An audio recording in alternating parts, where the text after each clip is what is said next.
Good evening students, मैं रोहित धीमान। आप देख रहे हैं इजीवे कोचिंग सेंटर। सबसे पहले तो मैं आपको एक इन्फॉर्मेशन देना चाहूँगा। इजीवे कोचिंग सेंटर के अंदर नया बैच शुरू होने जा रहा है 15 अक्टूबर 2020 से। अगर किसी भी पर्सन को यहाँ पे कोचिंग लेनी है तो आप इन 2 कॉन्टैक्ट नंबरों पे बात कर सकते हैं और कोचिंग के बारे में ज़्यादा जानकारी ले सकते हैं। और बात करते हैं आज की वीडियो की।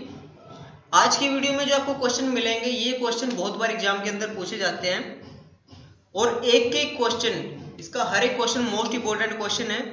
और मैं आशा करूंगा आप ये वीडियो कंप्लीट देखेंगे ताकि आपको एग्जाम के अंदर अगर इनमें से कोई क्वेश्चन आता है तो उसका आंसर आप ठीक करें।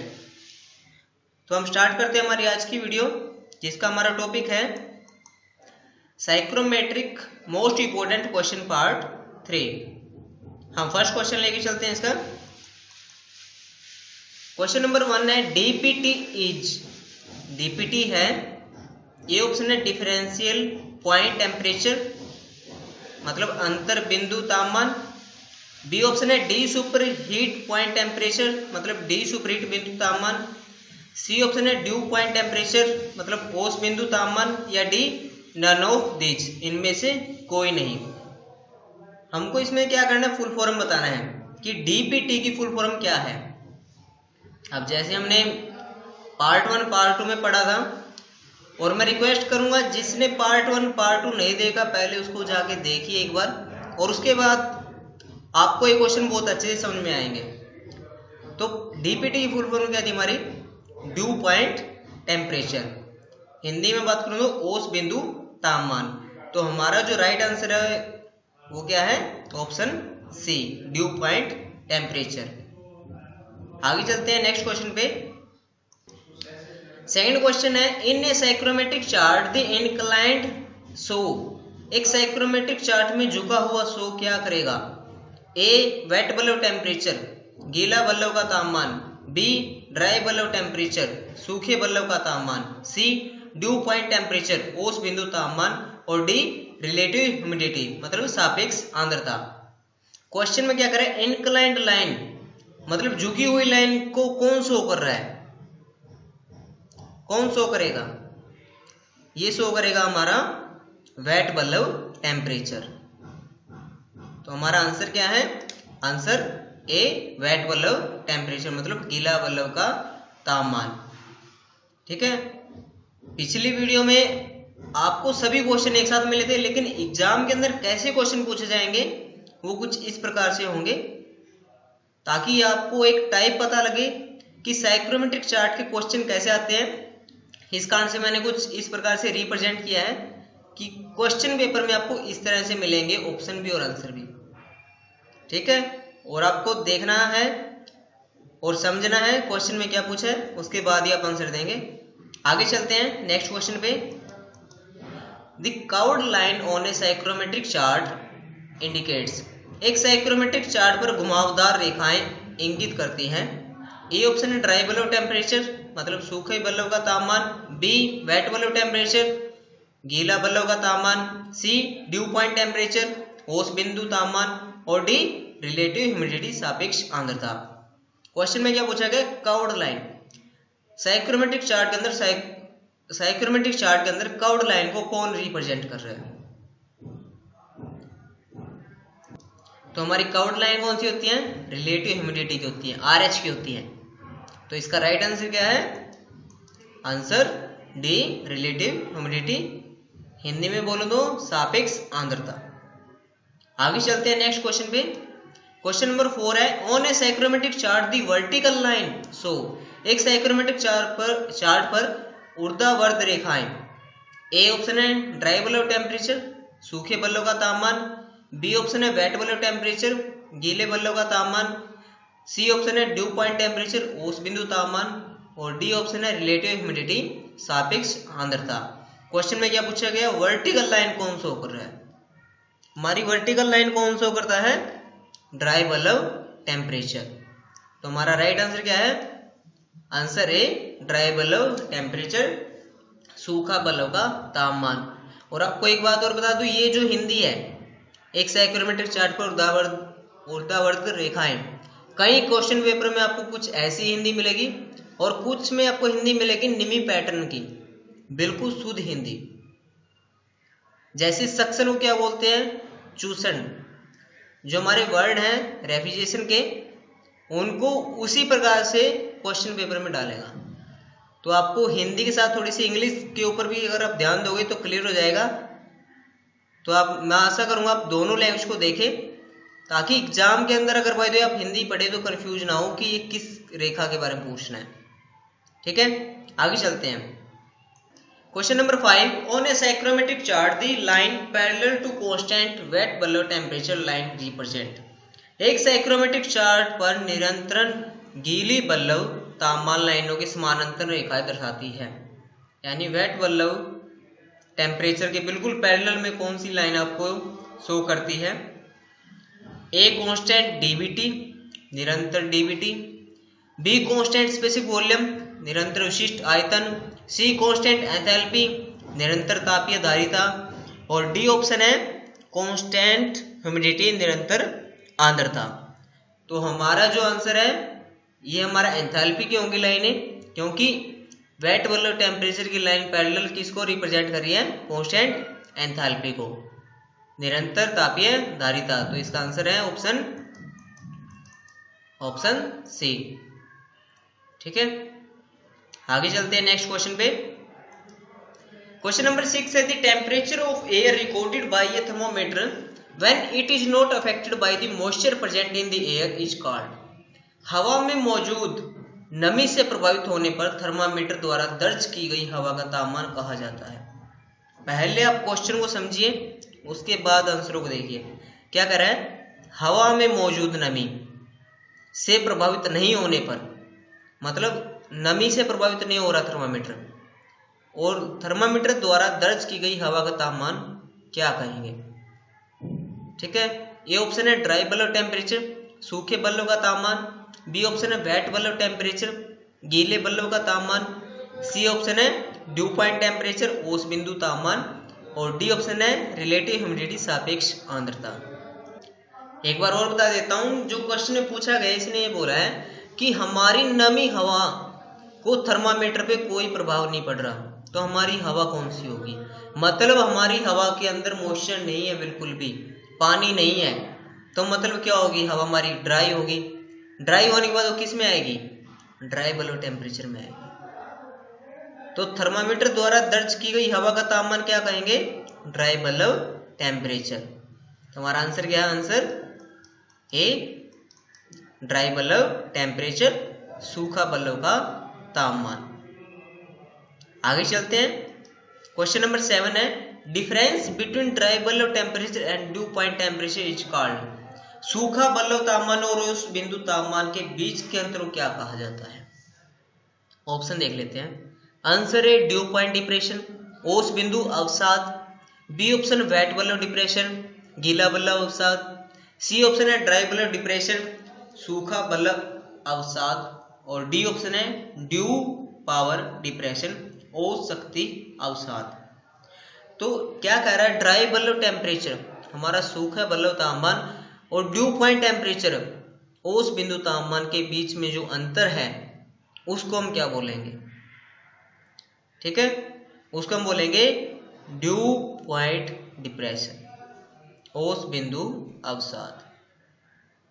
आप इसको एक और मेथड से याद कर सकते हो, ये जो बाद में आया ना, जैसे हमारा difference between dry bulb temperature and due point temperature, तो आप ऐसे मत लेके चलिए आप, क्योंकि ऐसा है कि तुक्का होता है, कन्फर्म नहीं है, आप इसको याद ही कीजिए। तो हमारा जो आंसर है, हमारा आंसर है ए ड्यू पॉइंट डिप्रेशन, ओस बिंदु अवसाद।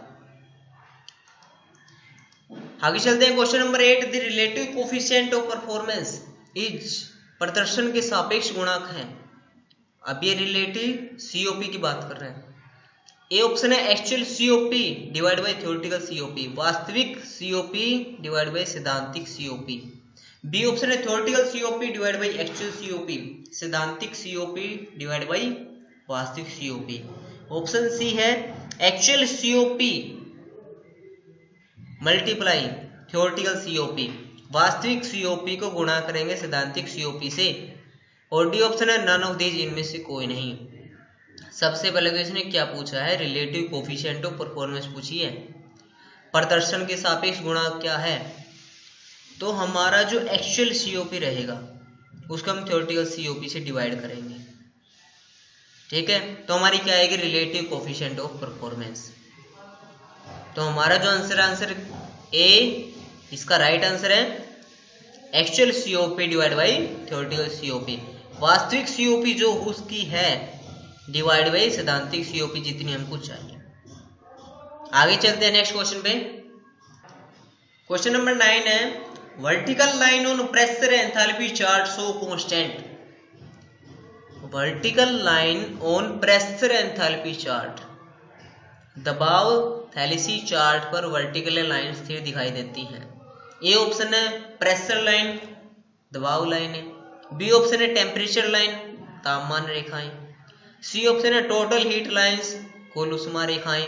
और डी ऑप्शन है एंट्रोपी लाइंस, एंट्रोपी लाइन है। तो हमारी जो वर्टिकल लाइन है प्रेशर एंथैल्पी चार्ट के ऊपर वो कांस्टेंट है, वो कौन किस लाइन को रिप्रेजेंट कर रही है, प्रेशर को, टेम्परेचर को, टोटल हीट को या एंट्रोपी को। तो वो करती हैं प्रेशर लाइन, दबाव लाइन। तो हमारा आंसर है ऑप्शन ए प्रेशर लाइन है, दबाव लाइन है। आगे चलते हैं नेक्स्ट क्वेश्चन पे। क्वेश्चन नंबर 10 है, the process generally used in winter air conditioning to warm and humidity the air is called. आमतौर पर सर्दियों में एयर कंडीशनिंग को गर्म और नमी देने के लिए इस्तेमाल की जाने वाली प्रक्रिया को कहा जाता है।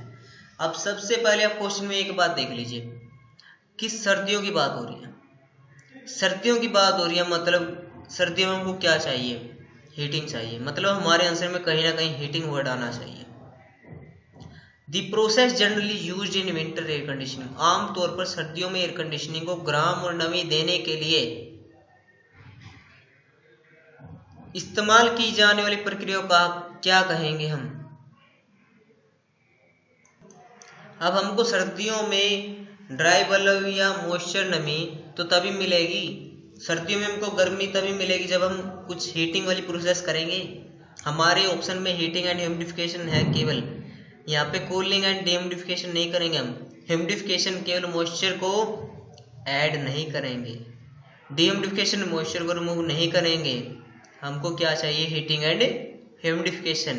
तो हमारा जो आंसर सी होगा, हीटिंग एंड ह्यूमिडिफिकेशन, हीटिंग और आंद्रीकरण या आर्द्रता।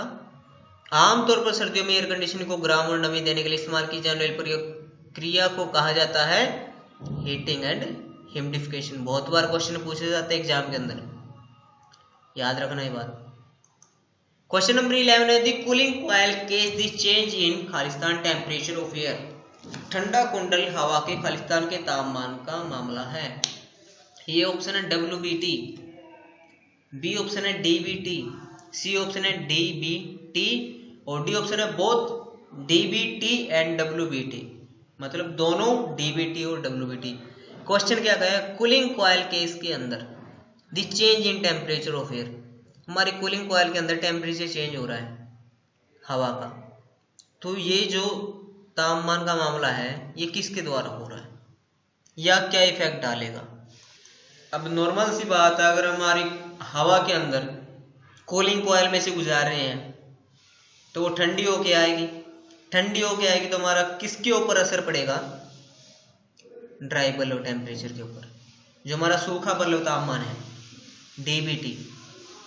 तो हमारा आंसर क्या होगा, ऑप्शन बी DBT। कंफ्यूज नहीं होना बिल्कुल भी, इसके क्वेश्चन को ध्यान से पढ़ो।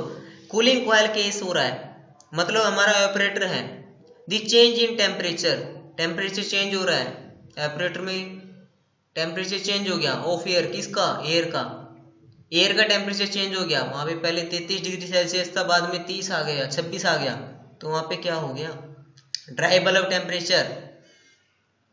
तो ड्राई बल्ब टेम्परेचर तो चेंज हुआ हमारा, पहले वहां का टेम्परेचर 33 डिग्री था, कूलिंग कॉइल में से गुजरने के बाद वो 26 डिग्री हो गया, तो हमारा क्या हुआ, DBT dry bulb temperature.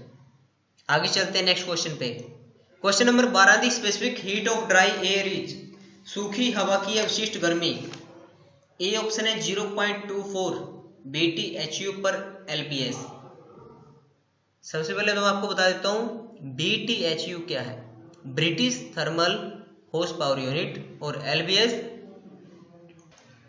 Pound मास और पाउंड। ठीक है, अब हम ऑप्शन देखते हैं। ए ऑप्शन है 0.24 BTHU LBS, बी ऑप्शन है 2.4 BTHU divide by LBS, 2.4 BTHU भाग करेंगे LBS। सी ऑप्शन है 24.0 BTHU divide by LBS, 24 BTHU LBS, और डी ऑप्शन है 24.4 BTHU divide by LBS, 24.4 BTHU LBS। Specific heat of dry air की बात कर रहे हैं। ठीक है, कि हमारी जो सूखी हवा है उसकी विशिष्ट गर्मी कितनी होगी। तो ये जो वैल्यू होती है ये होती है हमारी 0.24 BTHU पर LBS। ठीक है, तो हमारा जो आंसर होगा option A 0.24 BTHU per LBS। आगे चलते हैं नेक्स्ट क्वेश्चन पे। क्वेश्चन नंबर 13 है, addition of moisture to the air without change in its dry bulb temperature is known as. इसके सूखे बल्लों के तापमान के बिना हवा में नमी के अलावा के रूप में जाना जाता है। क्वेश्चन देखिए एक बार क्या कह रहा है, एडिशन ऑफ मॉइस्चर, मॉइस्चर को ऐड करना है to the air without change in its dry bulb temperature, लेकिन हमारा ड्राई बल्ब टेम्परेचर चेंज नहीं होना चाहिए। ऐसी क्या होगा, आपको याद होना चाहिए कि हमने क्या बोला, एडिशन ऑफ मॉइस्चर कब करेंगे हम, और हमारी air without change in its dry bulb temperature, इसके शुष्क बल्ब तापमान के बिना हवा में नमी के अलावा, बिना टेम्परेचर के अलावा के रूप में जाना जाता है। किसको जाना जाता है, ए ऑप्शन है ह्यूमिडिफिकेशन आंतरिकरण को, बी डीह्यूमिडिफिकेशन निरांतरीकरण को, सी ऑप्शन है सेंसिबल हीटिंग समझदार हीटिंग, और डी ऑप्शन है हीटिंग एंड ह्यूमिडिफिकेशन ताप और आंतरिकरण। तो हमारा ऑप्शन क्या होगा, option A humidification, addition of moisture की बात हो रही है, तो हमारा ऑप्शन ए इसका राइट आंसर है। ठीक है, थोड़ा सा इसको पुश करके आंसर के आए से पहले एक बार खुद ट्राई करो क्या आंसर होगा इसका। ठीक है, क्योंकि आपने भी पहले पढ़ा है तो कहीं ना कहीं आपके माइंड में आना चाहिए इसका आंसर क्या होगा। उसके बाद में अपना आंसर चेक करो कि जो मैंने आंसर दिया है वो ठीक है या गलत है। आगे चलते हैं। Question number 14, remove moisture to the air without change in its dry bulb temperature is known as. Moisture remove हो रहा है, अपने शुष्क बल्ब तापमान में परिवर्तन किए बिना हवा में नमी को हटाने के रूप में जाना जाता है। हवा में नमी को हटा रहा है। ए ऑप्शन है ह्यूमिडिफिकेशन आंतरिकरण कहलाएगा, बी ऑप्शन है डीह्यूमिडिफिकेशन निरांतरीकरण कहलाएगा, सी ऑप्शन है सेंसिबल हीटिंग होगी वो समझदार हीटिंग, और डी हीटिंग एंड ह्यूमिडिफिकेशन ताप और आंतरिकरण क्या होगी प्रोसेस। मॉइस्चर रिमूव हो रहा है मतलब डीह्यूमिडिफिकेशन होगा निरांतरीकरण। तो हमारा जो आंसर बी है, ऑप्शन बी है वो आंसर राइट है, dehumidification. Remove the moisture dehumidification process के अंदर आता है। आगे चलते हैं क्वेश्चन नंबर 15 के ऊपर। The mixture of dry air and water vapour is called. शुष्क वायु और जल वाष्प के मिश्रण को क्या कहा जाता है। ए ऑप्शन है मॉइस्चर नम हवा, बी ऑप्शन है ड्राई एयर शुष्क हवा, सी ऑप्शन है एयर हवा, डी ऑप्शन है ह्यूमिडिटी आर्द्रता। अगर हमारी ड्राई एयर सूखी हवा के अंदर वाटर वेपर मिक्स हो गए तो हमारी वो कौन सी हवा बन जाएगी, कौन सी बन जाएगी वो। ड्राई एयर तो रहने से रही, वो एयर भी नहीं रहेगी, ह्यूमिडिटी नहीं, मॉइस्चर बन जाएगी हमारी। तो ऑप्शन ए मॉइस्चर नम हवा हो जाएगी वो। हमारी सूखी हवा के अंदर पानी मिक्स हो गया तो मतलब क्या हो गया, मॉइस्चर आ गया, मॉइस्चर। अगर आपको वीडियो अच्छी लग रही है लाइक कीजिएगा और प्लीज कमेंट बॉक्स में जाकर कमेंट जरूर कीजिए कि आपको वीडियो कैसी लगी। अगर आपको कोई और वीडियो भी चाहिए तो वो भी आप बता सकते हो। आगे चलते हैं। क्वेश्चन नंबर 16 है a mixture of dry air and water vapour when the air has diffused the maximum amount of water vapour into is it's called. शुष्क वायु और जल वाष्प का मिश्रण है, ठीक है, हमारा ड्राई और वाटर वेपर मिक्स हो रहे हैं का मिश्रण जब हवा जल वाष्प की अधिकतम मात्रा में विसरित हो जाती है तो इसे क्या कहा जाता है। मतलब the maximum amount of water vapour, हमारी सूखी हवा के अंदर वाटर वेपर मिक्स हुई मॉइस्चर बनी हो, लेकिन उसके अंदर ज्यादा वाटर वेपर मिक्स होने पे हम उसको क्या बुलाएंगे। ऑप्शन देख लेते हैं। ए ऑप्शन है मॉइस्चर बुलाएंगे, नम हवा। बी ऑप्शन है ड्राई एयर बुलाएंगे, शुष्क हवा। सी ऑप्शन है सैचुरेटेड एयर बुलाएंगे, तृप्त हवा। और डी ऑप्शन है स्पेसिफिक ह्यूमिडिटी, विशिष्ट आर्द्रता। सबसे पहले आपको बता दूं बी ऑप्शन को तो आप भूल जाना, ड्राई एयर शुष्क हवा होगी वो, क्योंकि बात ये ड्राई एयर के अंदर तो इसने पानी मिक्स कर दिया तो हमारी वो ड्राई एयर तो नहीं हो सकती। और मॉइस्चर तो तब होगी जब हमारी ड्राई एयर के अंदर केवल पानी वेपर मिक्स होंगे वाटर के। लेकिन ये क्या बोल रहा है, maximum amount of water vapour, ज्यादा मात्रा में उसके अंदर पानी मिक्स हो गया है तो उसको क्या बोलेंगे, स्पेसिफिक ह्यूमिडिटी नहीं बोलेंगे, उसको सैचुरेटेड एयर बोलेंगे, तृप्त हवा। तो हमारा ऑप्शन सी इसका राइट आंसर है, सैचुरेटेड एयर। दोनों क्वेश्चन में डिफरेंस है। क्वेश्चन नंबर 15 किया था हमारी ड्राई एयर के अंदर वाटर वेपर मिक्स हुए तो उसको हम बोलेंगे मॉइस्चर, लेकिन हमारी मिक्सचर है dry air water vapour mix है, लेकिन उसमें क्या हुआ, अधिक मात्रा में जल वाष्प की मात्रा ऐड हो गई, तब हम उसको क्या बोलेंगे, सैचुरेटेड एयर, तृप्त वायु। ठीक है, आगे चलते हैं। क्वेश्चन नंबर 17 है the temperature of water vapour in atmospheric air is, वायुमंडलीय वायु में जल वाष्प का तापमान होता है, वायुमंडलीय वायु में जल वाष्प का, वाटर वेपर का टेम्परेचर क्या होगा। ए ऑप्शन है more than temperature of dry air, शुष्क वायु के तापमान से अधिक होगा, मतलब अगर हमारा ड्राई एयर का कोई टेम्परेचर है उससे अधिक होगा क्या। बी ऑप्शन है less than temperature of dry air, जो हमारी शुष्क हवा है उसके तापमान से कम होगा। सी ऑप्शन है equal to temperature of dry air, जो हमारा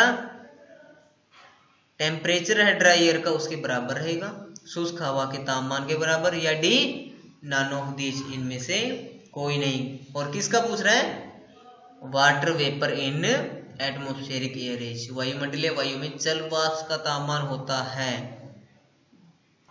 तो हमारा जो ये रहेगा टेम्परेचर, ये बिल्कुल इसके इक्वल ही रहेगा, equal to temperature of dry air, शुष्क हवा के तापमान से बराबर। तो हमारा ऑप्शन सी इसका राइट आंसर है, equal to temperature of dry air, शुष्क हवा के तापमान के बराबर होगा वायुमंडलीय जल वाष्प का तापमान। आगे चलते हैं क्वेश्चन नंबर 18 पे। The mixture per kilogram of dry air in the mixture expressed in cubic meter is known as, cubic meter में व्यक्त मिश्रण में प्रति किलो सूखी हवा, प्रति किलो सूखी हवा के रूप में जाना जाता है। ये क्वेश्चन बैंक में भी क्वेश्चन आ चुका है, ये 1 किलो सूखी हवा की बात कर रहा है ये। ऑप्शन देखते हैं। ए ऑप्शन है स्पेसिफिक वॉल्यूम, विशिष्ट मात्रा। बी ऑप्शन है स्पेसिफिक हीट, विशिष्ट गर्मी। सी ऑप्शन है स्पेसिफिक रेशो, विशिष्ट अनुपात। और डी ऑप्शन है स्पेसिफिक ह्यूमिडिटी, विशिष्ट आर्द्रता। तो हमारा ये जो प्रोसेसिंग होगी ये किसके अंतर्गत आएगी, किसके अंदर आएगी, स्पेसिफिक वॉल्यूम, विशिष्ट मात्रा। तो हमारा जो राइट आंसर है ऑप्शन ए, स्पेसिफिक वॉल्यूम, विशिष्ट मात्रा इसका सही आंसर होगा। आगे चलते हैं question number 19। Insensible heating process specific humidity is, समझदार हीटिंग प्रक्रिया में विशिष्ट आर्द्रता होती है। अब पहले क्वेश्चन देख लीजिए एक बार, सेंसिबल की बात हो रही है, हीटिंग की बात हो रही है। हीटिंग मतलब गर्मी हो रही है, गर्मी वाली प्रोसेस है सेंसिबल। सेंसिबल का मतलब क्या था, only temperature change but no change phase, केवल तापमान चेंज होगा लेकिन उसकी जो फेस है वो वही रहेगी। किसकी बात कर रहे हैं, स्पेसिफिक ह्यूमिडिटी की, वो क्या हो जाएगी सेंसिबल हीटिंग में। ए ऑप्शन है इंक्रीज, बढ़ जाएगी। बी ऑप्शन है डिक्रीज, कम हो जाती है। सी रिमेन कांस्टेंट, स्थिर रहती है। या D none of the above, इनमें से कुछ भी नहीं होगा। तो हमारा आंसर क्या होगा इनमें से, बताइए आप। अगर आपने इसका पिछला पार्ट नंबर 2 देखा होगा तो आपको आंसर पता होगा। आंसर क्या होगा हमारा? आंसर होगा आंसर सी, रिमेन कांस्टेंट। हमारी स्पेसिफिक ह्यूमिडिटी सेंसिबल हीटिंग के अंदर क्या रहती है? स्थिर रहती है। तो हमारा ऑप्शन सी, रिमेन कांस्टेंट, इसका सही आंसर है। याद कर लेना क्वेश्चन, ये आज ही बता रहा हूँ, एग्जाम के अंदर आपको पक्का मिलेगा। आपके 2 या 3 सेट आते हैं, उनमें से एक के अंदर ये पक्का क्वेश्चन मिलेगा आपको। आगे चलते हैं। क्वेश्चन नंबर 20 है, insensible heating process enthalpy is. Question वही है, सेंसिबल हीटिंग की बात हो रही है, लेकिन एंथैल्पी की वैल्यू पूछ ली अब की बार इसमें। समझदार हीटिंग प्रक्रिया में एंथैल्पी है, ए ऑप्शन है इंक्रीज, बढ़ेगी, बी डिक्रीज, कम हो जाएगी, सी रिमेन कांस्टेंट, स्थिर रहता है, या D none of the above, इनमें से कोई भी नहीं। सेंसिबल हीटिंग प्रोसेस में एंथैल्पी क्या होगा, ये इसका क्वेश्चन है। तो हीटिंग के अंदर मैंने एक चीज बताई थी आपको, हीटिंग में क्या होगा? सब चीज इंक्रीज हो जाएंगी। तो हमारी एंथैल्पी पूछ रहा है, तो क्या हो जाएगी? ये इंक्रीज हो जाएगी। तो हमारा answer A, option A increase, बढ़ती है, इसका राइट आंसर है इंक्रीज। आगे चलते हैं। क्वेश्चन नंबर 21 है, insensible cooling process wait bulb temperature is.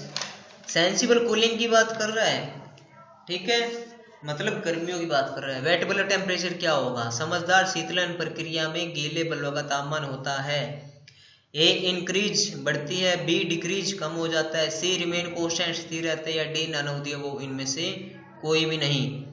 Sensible cooling process हो रही है, वेट बल्ब टेम्परेचर क्या होगा? क्या होगा? कम हो जाएगा यार। तो आंसर हमारा क्या है? डिक्रीज, कम हो जाता है। आंसर बी डिक्रीज होगा। आगे चलते हैं नेक्स्ट क्वेश्चन पे। क्वेश्चन नंबर 22 है, सेंसिबल कूलिंग प्रोसेस के अंदर स्पेसिफिक ह्यूमिडिटी क्या रहेगी? विशिष्ट आर्द्रता।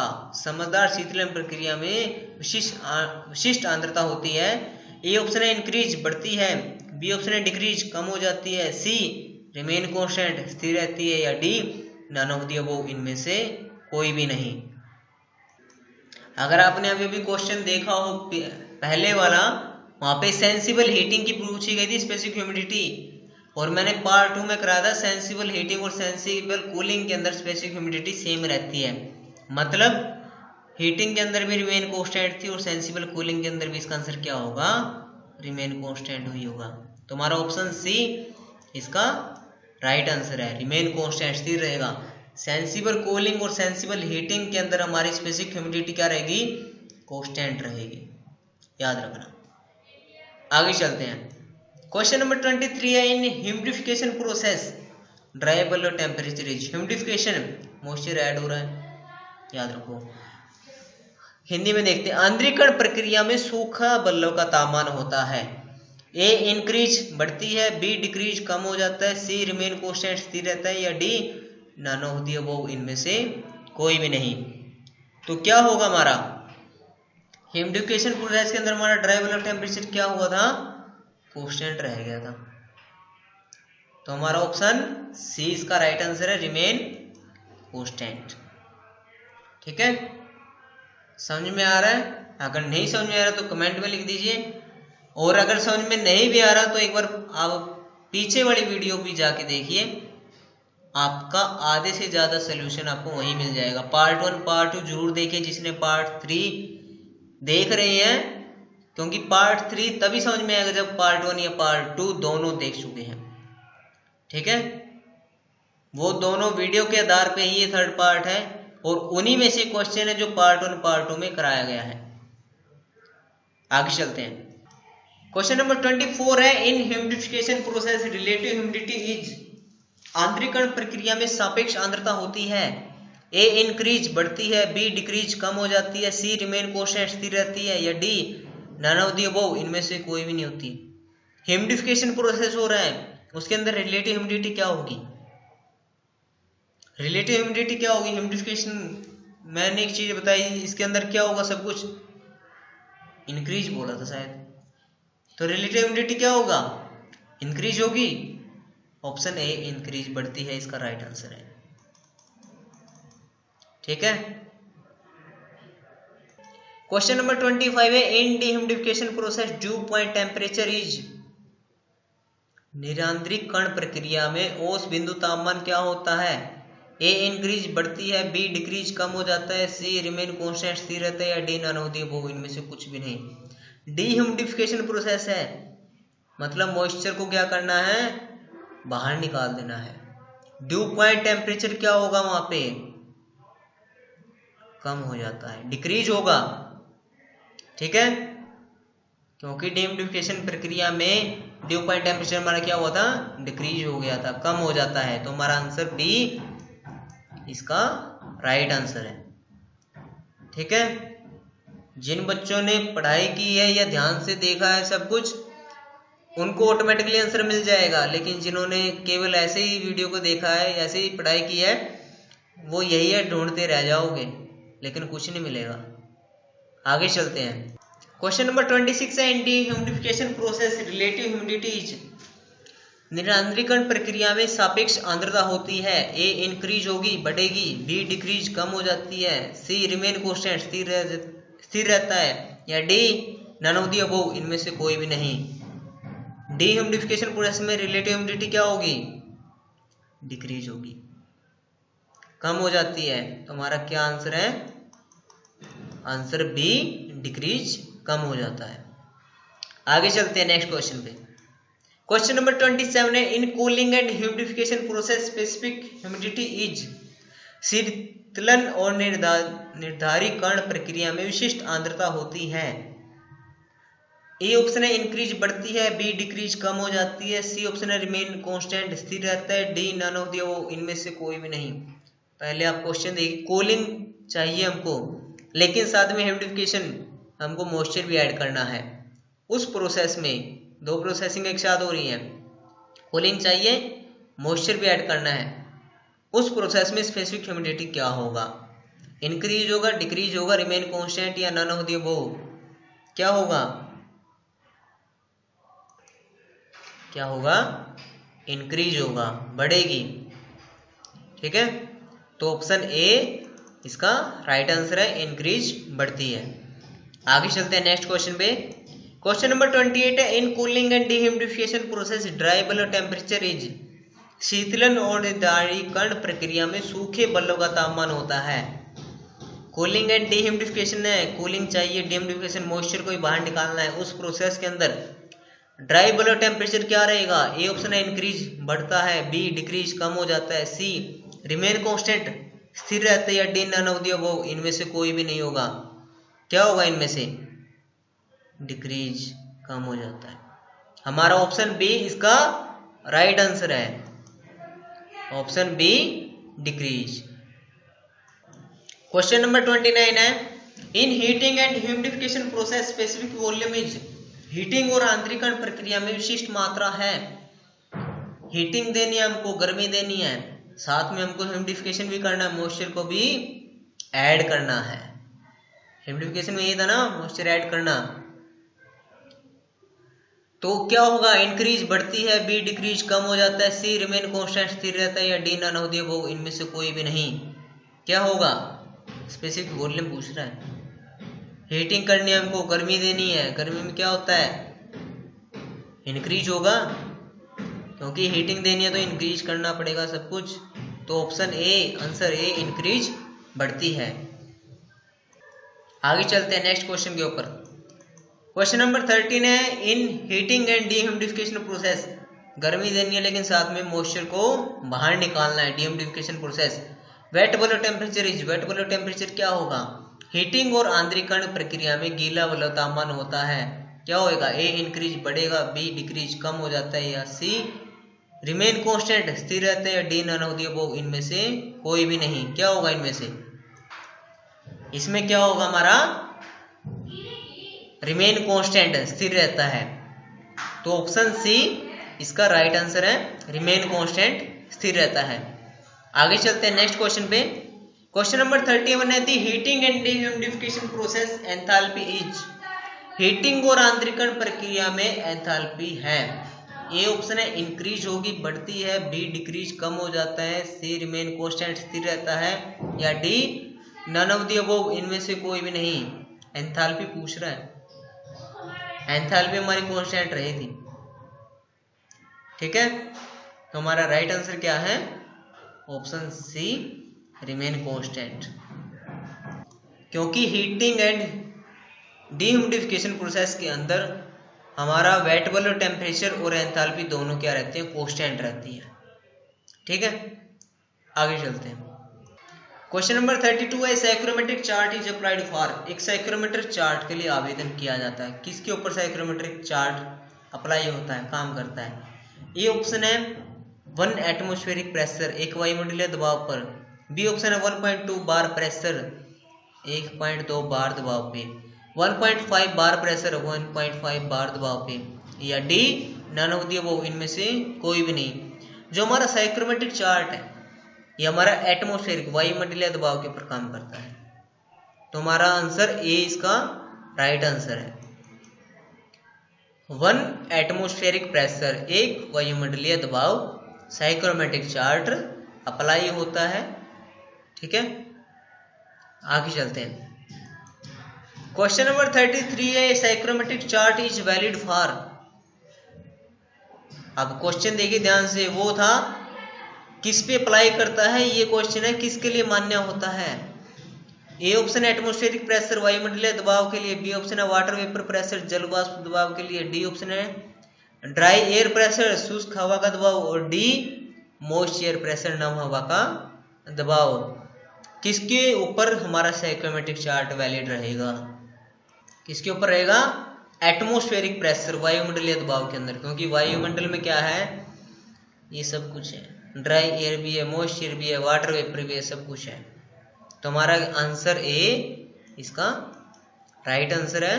एटमॉस्फेरिक प्रेशर के ऊपर, ये एटमॉस्फेरिक प्रेशर के ऊपर हमारा वैलिड होता है साइक्रोमेट्रिक चार्ट। आगे चलते हैं नेक्स्ट क्वेश्चन पे। क्वेश्चन नंबर 34 है, the wet bulb depression is zero when relative humidity is.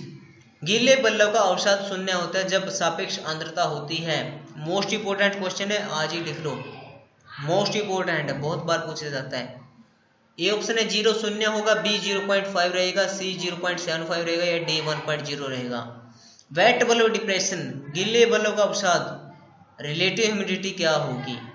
अगर हमारा वेट बल्ब डिप्रेशन 0 है तो हमारी रिलेटिव ह्यूमिडिटी क्या रहेगी? 1 हो जाएगी। 1.0 लिख लो या 1 लिख लो, बात एक ही है। तो हमारा जो आंसर डी है वो हमारा राइट आंसर है। The wet bulb depression is 0 when relative humidity is 1। गीले बल्ब का अवसाद शून्य होता है जब सापेक्ष आर्द्रता 1 होती है।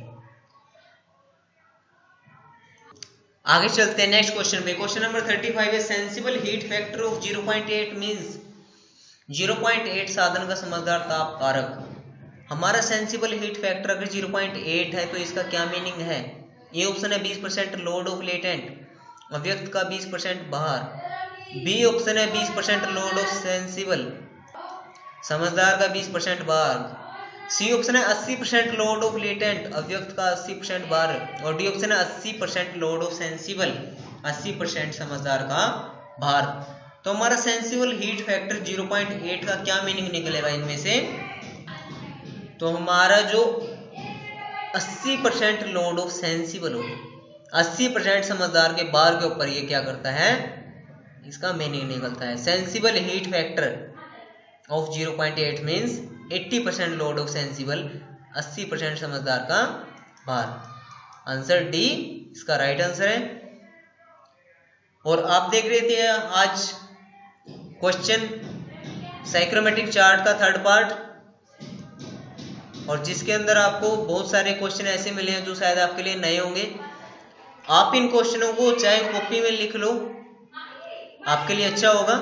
और एग्जाम के अंदर ये क्वेश्चन बहुत से इनमें से अंदर पुट होते हैं। और मैं आशा करता हूँ मेरे द्वारा दिए गए नॉलेज आज आपको अच्छी लगी होगी। और थैंक यू मेरे को सुनने के लिए। आप देख रहे थे EGP कोचिंग सेंटर और मैं रोहित धीमान। मिलते हैं नेक्स्ट क्लास में कुछ और क्वेश्चनों के साथ। तब तक के लिए थैंक यू।